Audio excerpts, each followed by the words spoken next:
going to do a problem based on osmotic pressure. 200 centimeter cube of a solution contain 1.26 gram of protein. The osmotic pressure at 300 Kelvin is found to be 2.57 into 10 raised to minus 3 bar. Calculate molar mass of protein. We know the relation MB is equal to WB by V into RT by pi. What is this pi? Pi is the osmotic pressure which is given as 2.57 into 10 raised to minus 3 bar. You are supposed to find out molar mass. WB is the mass of solute which is taken as 1.26 gram. V volume is given in terms of 200 centimeter cube. You have to convert this into liter by 1000 which will give you 0.2 liter. R value is 0.083 liter bar per Kelvin per mole and temperature is also given. So we can substitute all these values.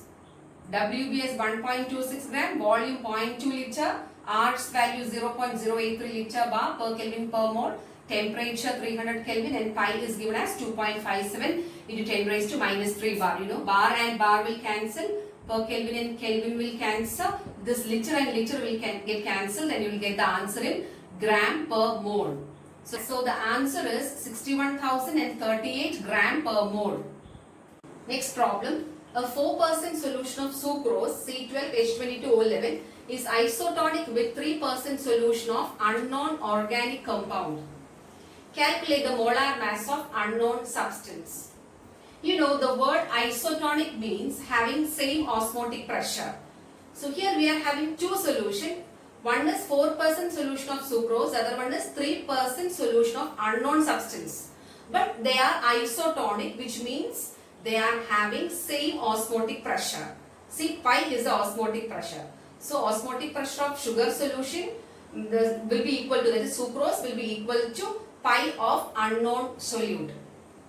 Now we know pi is equal to CRT, that is a relationship. So C1RT will be equal to C2RT, where C1 and C2 are molarity. Here see, as they are isotonic, C1 will be equal to C2. Now how will you calculate this molarity? Number of moles of solute, that is WB by MB by volume of solution in liter. So V by 1000, that 1000 will go up. So this is C1, that is concentration of sucrose, will be equal to C2, that is concentration of unknown solute. You have to equate these two. It is written 4% solution, so 4 gram. Okay, so WB will be 4 gram, molar mass of sucrose will be 342 and volume is 100 ml because it is 4% solution. So here solution is 100 ml by 1000, that 1000 is going up.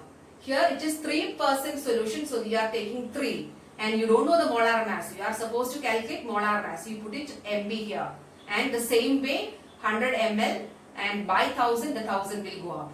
By comparing these two, you can calculate MB. So all these will cancel and you will get 3 into 342 by 4, which will give you 256.5 gram per mole.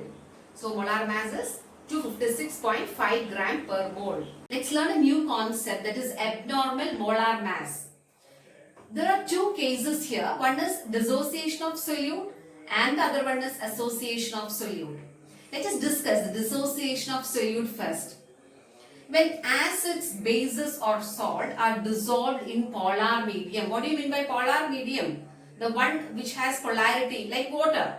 Okay, they undergo ionization producing 2 or more ions. For example, if you take KCl, it dissociates into K plus and Cl minus, like that. And thus the number of particles increases and colligative properties also increases. Because we all know colligative property depends upon the number of particles.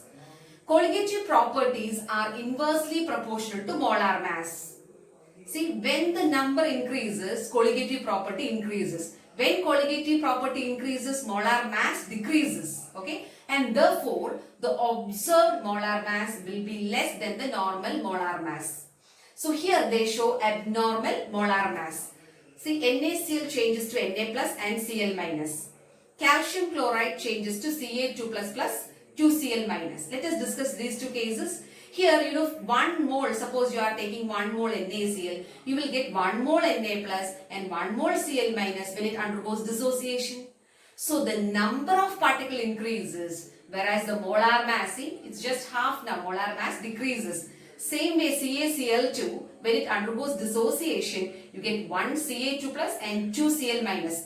More number of particles are producing, so colligative property increases, but molar mass will be decreasing. So this kind of mass is normally known as by the term abnormal molar mass.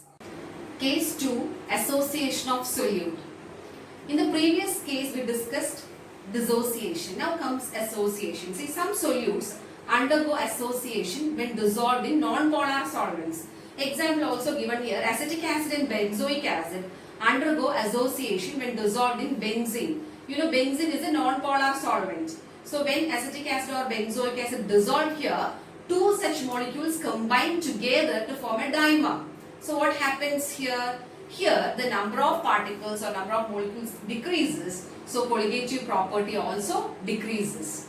Whereas molar mass increases. As I told you, when colligative property decreases, molar mass increase. So this also comes under abnormal molar mass.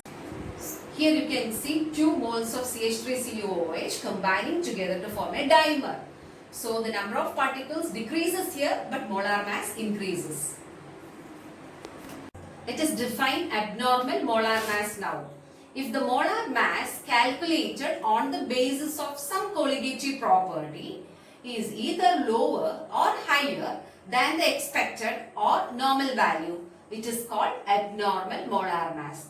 This term is very important. So the molar mass calculated based on some colligative property, if it is either lower or higher, then we call that mass as abnormal molar mass.